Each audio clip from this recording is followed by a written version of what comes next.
Bright Beauty. Every student matters. Hi students, welcome to the session.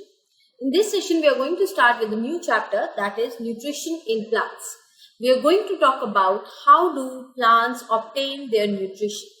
We've already studied in class 6 that why is nutrition important. We talked about food and the importance of it, right? We saw that all the living organisms need food. And as we know that plants are living organisms, right? So they also require nutrition for the various activities that are going on in its body, right? So in this particular chapter, we are going to talk about the different food materials in this chapter, we are going to talk about the different food materials that the plants synthesize and how do they do it, right? And also we are going to talk about the modes of nutrition. First of all, we all know that all the living organisms require food. The specialty with plants is that they can synthesize their own food and the animals depend on it. There are two ways in which the animals depend on it. They get the food from the plants or the animals they eat, right? Some of the animals eat plants, whereas other eats the animal that eat plants, right? So in this particular chapter, we are going to talk about the importance of plants. Now let's talk about the nutrients. We know that carbohydrate, protein, fat and vitamins and minerals are the important components of the food. These components of the food will give us energy, they help in the growth, they help in repair of the body, right? And these components of the food are called as the nutrients, right? These are necessary for our body, right? So in this way, the nutrition, when we talk about, it is the mode of obtaining food and utilization of food by an organism. Now, when we talk about organism, it also includes the plants, right? So, in what ways do plants obtain their food and how the utilization takes place?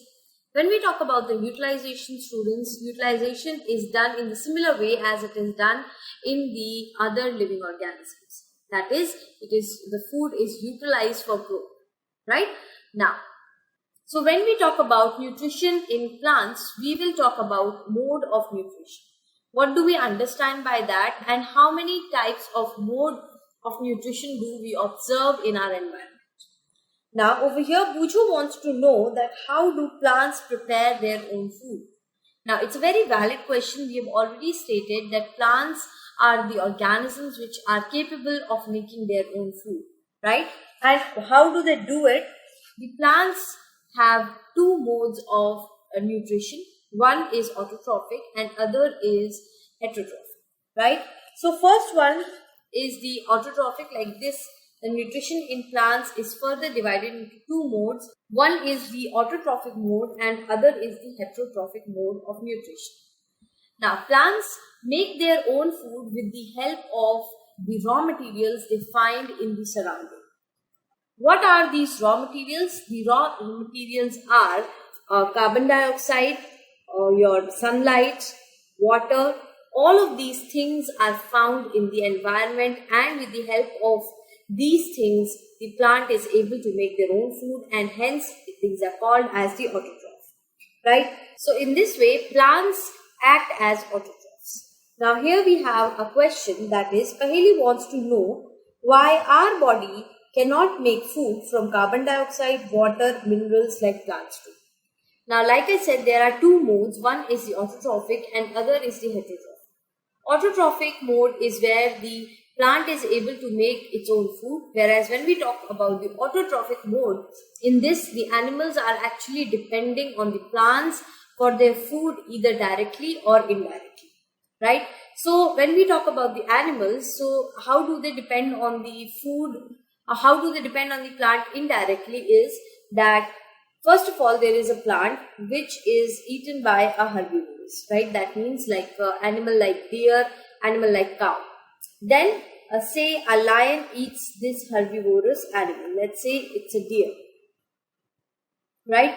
So in this way we see that deer is directly dependent on the plant, whereas lion is indirectly dependent on the plant, right? So this is how we see the autotrophic mode of nutrition is where the organism is not able to make their own food and they are dependent on the plant directly or indirectly, right? Now, coming back to the question that, so Paheli asked that why can we not make food like plants do? So the answer to this question is that we are not able to synthesize our own food is because of the lack of this green color, right? This green color is present in the plants that because of a pigment called as the chlorophyll. We are going to talk about the importance of this pigment in detail when we talk about the autotrophic mode of nutrition in detail. For now, it is important for us to understand that in autotrophic mode of nutrition, the plants are able to synthesize their own food using carbon dioxide, water and sunlight. And because these are green in color, hence they are able to make their own food. Now let's understand the heterotrophic mode in plants as well. So heterotrophic mode, like I said, is the mode where the organism is dependent on other organisms. So here you can see this yellow colored fibers which you are able to see are actually a plant that is dependent on this particular green plant for its food, right? Because it is not green in color, it is not able to make its own food, right? This is a parasite. We are going to talk about this particular mode in detail in the next sessions, right? For now, it's important for us to understand that heterotrophic mode of nutrition is also seen in plants. It is not restricted to animals only. Till now, we have been talking about heterotrophs, and we always say that heterotrophs are the animals which are directly or indirectly dependent on the plants. But it is important to understand that there are certain plants which are also dependent on other plants for their food, and we are going to understand this type of nutrition in detail in this particular chapter. So, what we have studied today is about the autotrophic mode of nutrition, that why do we call it as autotrophic mode of nutrition, what is it, and what is heterotrophic mode of nutrition, right? I hope you were able to understand both of these nutrition, and you were able to understand that plants also show heterotrophic mode of nutrition, which we are going to discuss in detail. Now let's move on and answer some questions. So what exactly is photosynthesis? It is basically the food making process in plants.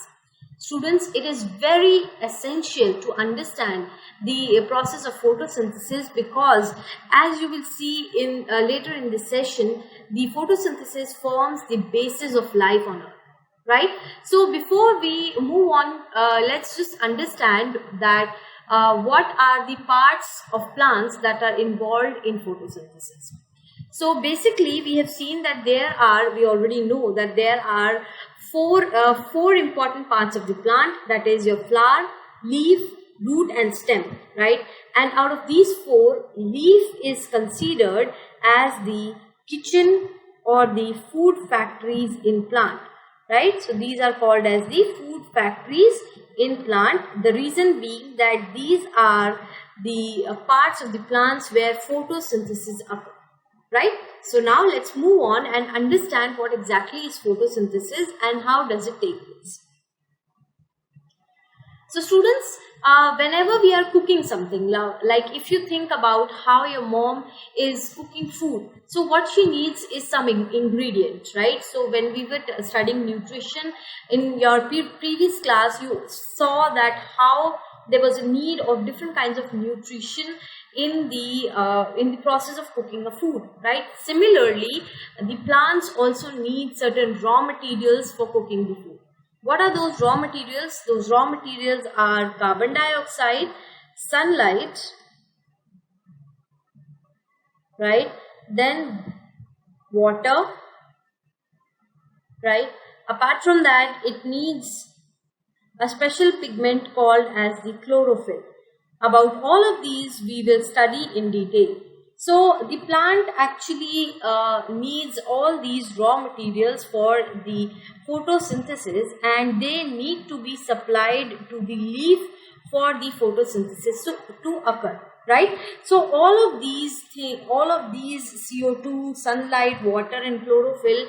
Chlorophyll is something which is already present in the leaf, and all these three things are needed by the plants from the outside environment, right? So if we talk about water, which is absorbed by the roots, is transported to the leaf. So as you can see, water is present in the soil, and you must have seen that any plant that you have in your garden or at your house, you must have seen your mother regularly watering it. So what happens in that case is that the water in the soil is in abundance, and the root absorbs the water, and the water is sent to the leaf, right? So it goes up and it is sent to the leaf. Apart from that, the carbon dioxide goes in from the air. So you can see that the CO2 goes in from the air, the water goes in from the soil, right? So when the water is going in from the soil, the part that plays a very important role in the absorption is the root. You've already studied in your previous class that a root is very, very important part because it absorbs the minerals, nutrients, and water from the soil, right? So this all of these materials that are being absorbed by the root are transported to the leaves, right? And carbon dioxide is taken up from the air, right, students? So these are the raw materials that are needed by the leaves for the synthesis of food, right? Now let's move on and understand about all these different components and from where do we get it. So conditions that are necessary for photosynthesis to occur: first, chlorophyll, that is presence of the chlorophyll; second, sunlight; third is the carbon dioxide; and fourth is the water. So all of these are the conditions that are required by the leaf for the photosynthesis to occur. Now let's understand one by one that how these raw materials are obtained by the plant. First of all, let's talk about carbon dioxide. Plants usually take the carbon dioxide that is present in the atmosphere. We already know that in air there are different types of gases, which includes carbon dioxide, oxygen, and nitrogen, right? And all of these three gases are important for the environment, right? We will study about all of this later, but first of all, let's talk about CO2, which is taken up by the plant from the atmosphere. Now, you must be thinking that when you look at the surface of the leaf, it looks something like this, right? So you must be wondering how does the CO2 goes into the leaf. So when we look at the leaf surface, it's usually flat like this, and you are not able to observe anything, right? It's plain, and it's very difficult to understand from where does the CO2 actually goes in. So when you magnify the leaf and when you observe it properly, you will find that the carbon dioxide goes in to the leaf through stomata, right? So stomata basically, student, is a small opening, right? This is a small opening which is guarded by the guard cells, right? So this is the small opening that is called as the stomatal opening, and these two cells right over here are called as the guard cells. So this is the stomatal opening and these two cells are called as the guard cells, right? So what exactly happens is that whenever the leaf requires the carbon dioxide, right, so this is the opened stomatal opening, and what happens in this case is the carbon dioxide goes inside, right? So this is the opening or the pore, right? And this is the guard cell, right? So with the help of this particular structure, the CO2 goes in, and whenever the plant doesn't need CO2 or any exchange of gas doesn't take place, the guard cell closes, right? So what it looks is something like this, right? So over here the stomata is closed, right? So at one place when the stomata is needed for the opening, right, for opening the pore, the guard cells open up and they take in carbon dioxide from the environment, and when it is not needed, the stomatal opening closes, right? So with the help of stomata that is present on the lower part of the leaves, right? It is present on the lower part of the leaves, the carbon dioxide goes in, right? And through this process, this stomata only, the oxygen comes out. From where does this oxygen come? We will study in later in this session. For now, it's important to remember that carbon dioxide goes into the leaf through a pore called as the stomata, which is guarded by the guard cells. This term which I have been using, that is the guard cells, over here we have this one particular term called as the cell. So what exactly do we know about a cell? Let's just take a brief moment and understand what exactly is cell and what is its importance. Students, whenever you must have seen around you different constructions happening, buildings are being constructed day in and day out. You must have seen that there is a small entity called as the brick, right? And this brick is used to build a huge building, right? So many bricks together, right? They come together. So many bricks come together and then a huge building is formed, right? Cell is also a little bit similar to this particular theory. So with the help of brick, the whole building is formed. So similarly, organisms, the living organisms that we are seeing around us, that is the plants, our body, as well as the animals that we are looking at, cells are the basic structure, right? So cells, like suppose this is a cell, these cells come together to form, the whole organism. So when we talk about cell, these are the tiny units, these are the small units from which the living beings are made up of. Cells are so small that they can only be seen with the help of a microscope, right? Let's understand the different structure that are associated with the cell. So first of all, the cell is enclosed by an outer layer called as the membrane, right? So this is known as the cell membrane. It is the outer covering of the cell. What is it? It is the outer covering of cell, right? Then we have another part of the cell that is known as the cytoplasm. This is the jelly-like substance.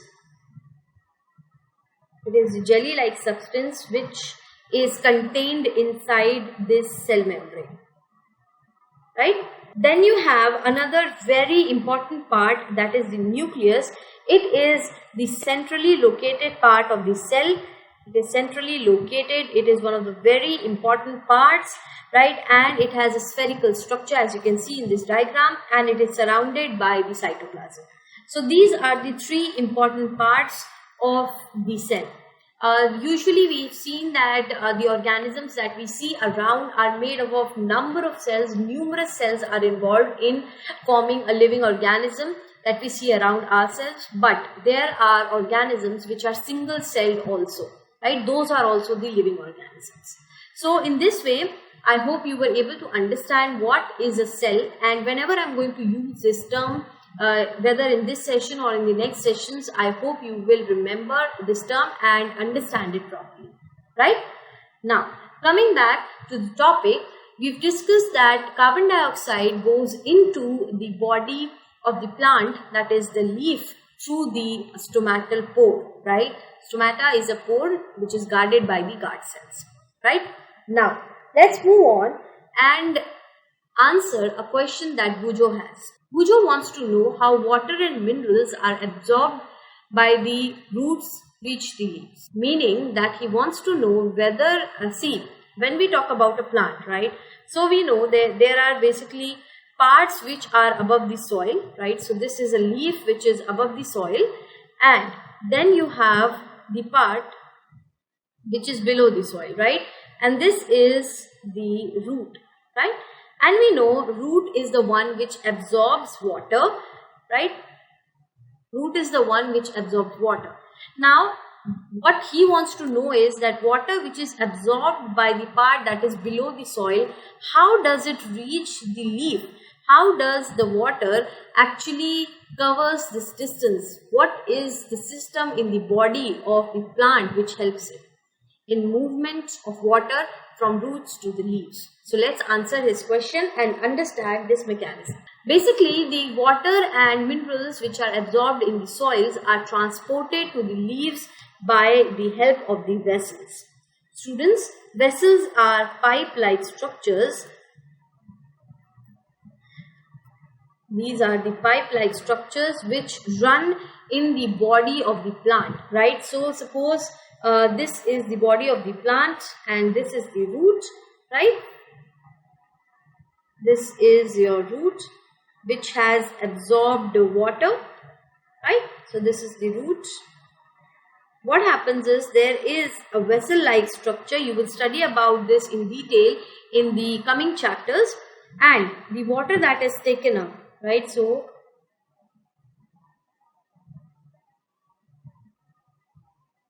the water that is taken up by the roots go up to the leaf, right?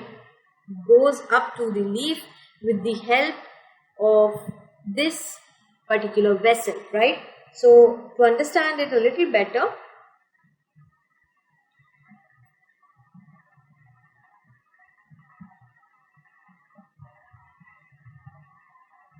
so this is pipe-like structure, right, which allows the movement of water upwards from the root towards the leaf, right? And in this way the water moves up, right?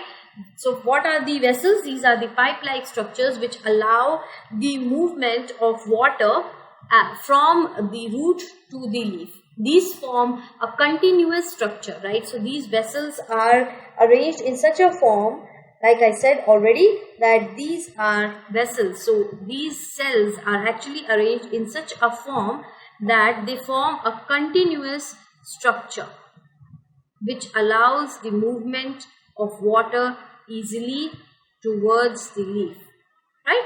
In this way, right? So these are very important structures in the plant and it allows the movement of water from root to the leaf, right? And about this we are going to study in detail in your coming chapters in this particular class, where you will talk about the transportation in plants and you will see that what is the name of this particular system and how does it conduct water from the root towards the leaf. For now, it's important for you to understand that these structures form a continuous pipe-like structure and they help in the transportation of water from the root to the leaves, and they are called as the vessels, right? Now, once we've understood that how carbon dioxide goes into the leaf and how water reaches the leaf, next let's understand the question, let's just discuss the question that Paheli has. Paheli wants to know what is so special about the leaves that they can synthesize food but other parts of the plant cannot. So it's a very valid question. You must have seen. This is the question that you must have asked yourself also, that in a plant we have four basic parts. We have leaf, we have stem, we have root. But why is only the leaf that is considered as the food factory of the plant? Why is it? What is so special in the leaf? So if you remember, we had talked about four conditions that are required for photosynthesis, out of which we have discussed two. The third one, students, is chlorophyll. So this is the speciality of the leaf, specifically green leaves.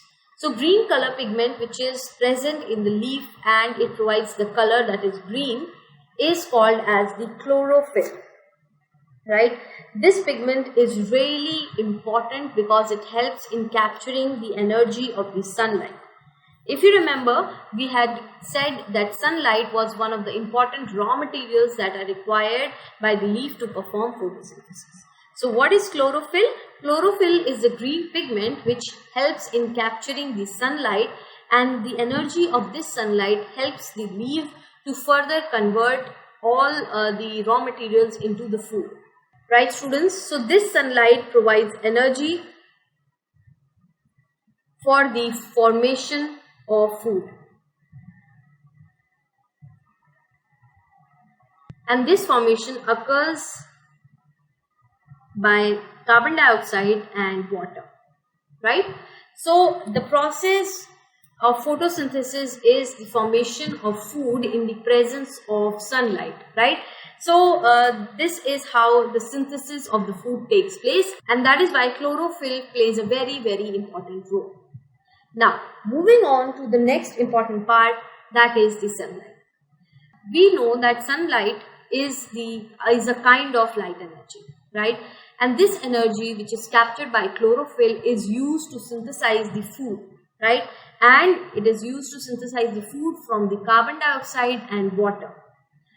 Now, food, because we need sunlight for the photosynthesis to occur. That is why the process is called as photosynthesis. So if we write down photosynthesis, right? So photo means light,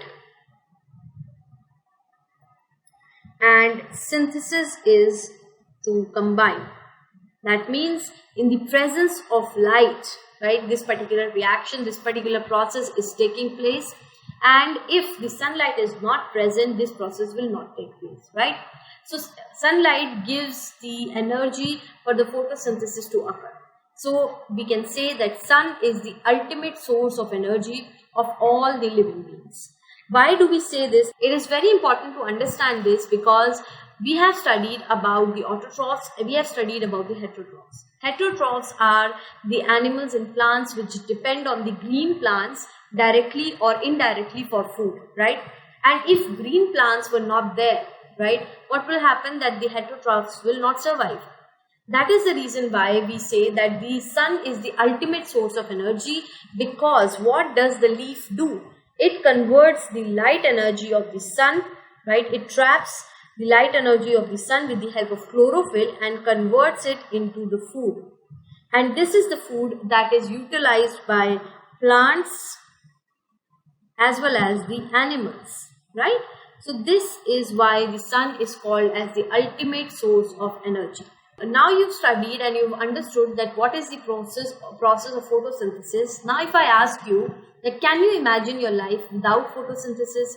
What if there were no green plants, or what if there was no process of photosynthesis? You will understand that if the photosynthesis did not occur, if there were no green plants, what will happen? This particular food will not be manufactured. The light energy of the sun will not be utilized to provide food to plants as well as animals. And that is why the life on earth will not be possible. That is the reason why green plants are so essential, because photosynthesis is the only process which can help to convert the light energy into the food, right? There is no such process. It's a very, very unique process, and it can only be done with the help of the green plants, right? Apart from this, another very important aspect of photosynthesis is that photosynthesis releases oxygen. We all know that human beings, plants and animals, all of us require process of respiration wherein we are taking in oxygen, right? We all require oxygen for living. And photosynthesis is a process which releases oxygen back into the atmosphere. So this is a very, very crucial process and helps in maintaining the balance of carbon dioxide and oxygen. If this process was absent, what would happen? The process, that is the cycling of the oxygen, will not take place. Right, students? So in this way we see that why is photosynthesis such an important process. Now let's understand this. So what we have studied up till now is that chlorophyll containing green leaves in the presence of sunlight convert the carbon dioxide and water into the carbohydrates, right? So these carbohydrates are the food that we eat, right? These are the energy providing nutrients that we actually obtain from the plants, right? So these are formed by CO2 and water, right? CO2 and water in the presence of sunlight, right? And this happens in the green leaves. Now, please understand, student, for this whole process to occur, chlorophyll plays a very important role. And what is chlorophyll? It is a green pigment. Now, imagine this. You must have seen the cactus plant, right? Cactus plant doesn't have leaf. The stem of the cactus plant is green. It has spines instead of leaves, right? So, any green part of the plant is able to perform this particular process, that is photosynthesis. The reason is the presence of chlorophyll. Now, if you look at this diagram, this picture, that you will see that the stem is over here is green in color. So, this particular stem will also be able to perform photosynthesis. The reason is the presence of chlorophyll. In cactus also, to avoid the transpiration, the leaves have been modified into spines. But the stem is green in color, which performs the photosynthesis, right? So in this way, we see that wherever chlorophyll is there, wherever this pigment is present, the process of photosynthesis will occur. So we can also represent this process in the form of equation, wherein carbon dioxide and water in the presence of sun and chlorophyll are converted into sugars. That is the carbohydrate that we were talking about, right? And water is released in this process along with oxygen, right? So you see that two basic requirements, that is the food and oxygen, both are fulfilled with the help of this process, right? Now, understand the carbohydrate which is also produced during this process is starch. And the presence of starch in the leaf indicates that that particular leaf is also is involved in photosynthesis, right? To show that starch is produced in the presence of sunlight. Materials required: iodine solution, beaker, potted plant, test tube, Bunsen burner, tripod stand with wire gauze, alcohol, water, black paper, watch glass. Method: destarch the potted plant by placing in a dark room for 48 hours. After 48 hours, cover a part of the leaf with black paper. Leave the plant in sunlight for 5 or 6 hours. Detach the covered leaf from the potted plant. Test for starch. Put the leaf in a test tube containing boiling alcohol. Chlorophyll of the leaf will come out in alcohol and the leaf will become pale. Now remove the test tube. Take out the leaf and wash it with water. Spread the leaf on a watch glass. Put a few drops of iodine solution on the leaf. You observe that the part of the leaf exposed to light turns blue-black in color. The part of the leaf covered with black paper is brown because of the absence of starch.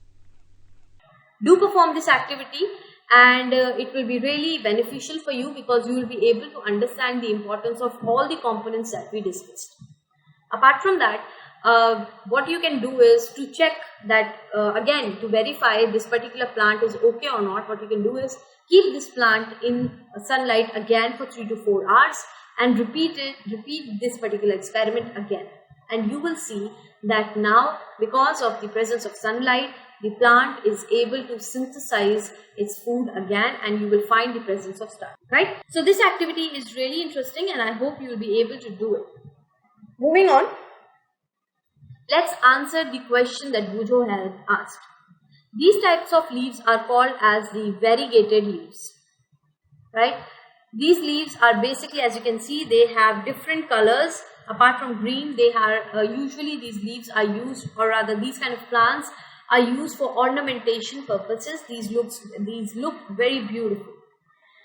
Now, students understand that these plants also conduct photosynthesis. These leaves also conduct photosynthesis. The only thing is that the green color of these leaves are hidden under this color. These pigments that are present in the leaf actually cover the chlorophyll. But this does not mean that these leaves are not performing photosynthesis. Please understand this, that variegated leaves also perform photosynthesis. The only difference is that these leaves are covered with other kind of pigments as well. In these leaves we find other pigments also. Now, this is all about the variegated leaves. Another important part and another important this plant that you must have seen is the algae, right? Now, algae, students, slimy green colored patch that you must have seen like this in the ponds. It is very common in stagnant water, right? And this is called as the algae. Now, as you can see, algae is green colored, so that means that this particular algae also performs photosynthesis.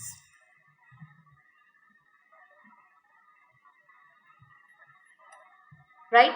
So, because of the presence of chlorophyll, these algae are also able to perform photosynthesis. Right? So, now here you can see that what is the importance of chlorophyll for the process of photosynthesis to occur. That algae, in which you cannot see any kind of leaf, but because of the presence of chlorophyll in the body, you can see that photosynthesis is being performed by this particular organism, right? So in this way we saw that how photosynthesis occurs, and we also saw that what are the food that the plant produces. For preparing carbohydrate like sugar and starch, the plants need carbon, hydrogen and oxygen that it gets from carbon dioxide and water.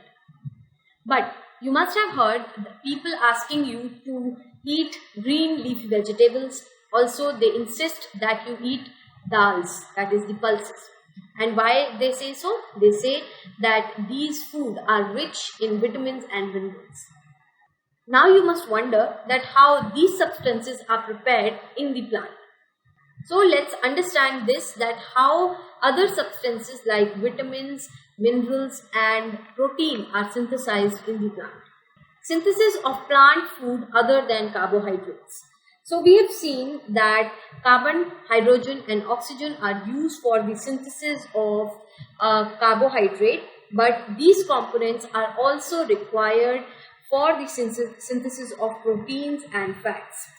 But apart from that, protein also require nitrogen, because proteins are nitrogenous substance, right? And these contain nitrogen. Now, in carbohydrates, we saw the presence of carbon and hydrogen and oxygen, right? If you remember, we have seen that all these three components are present. In protein, there is the presence of nitrogen, because these are nitrogenous substances. So, how do the plant get nitrogen?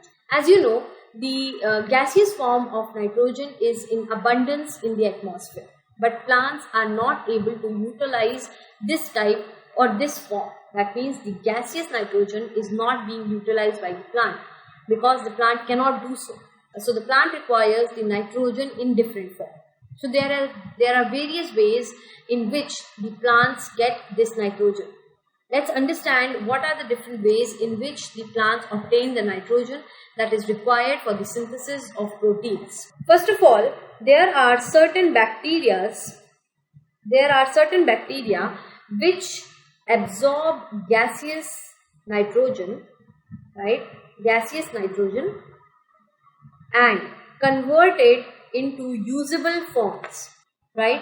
And convert it into usable forms and release it into the soil, right? So in this way, you see, first way is the bacteria. These are the helpful bacteria that are present in the soil. So they absorb the nitrogen gas and convert it into the usable form and leave it into the soil, from where the plants absorb it, right? Another way in which the requirement of nitrogen of plant is fulfilled is by manual help. That means by adding fertilizers that are rich in nitrogen, right?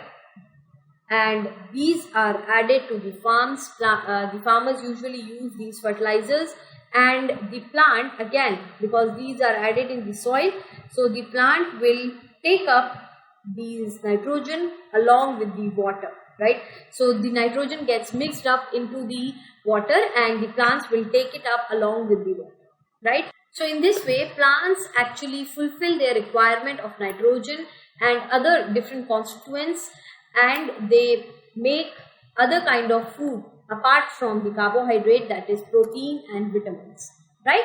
So in this way we see that how the plants synthesize their own food, and that's the reason why we call them autotroph. And we also saw that what is the process and how do the plants go about it. I hope you were able to understand this process completely, and all the components and what are their importance is clear to you, right?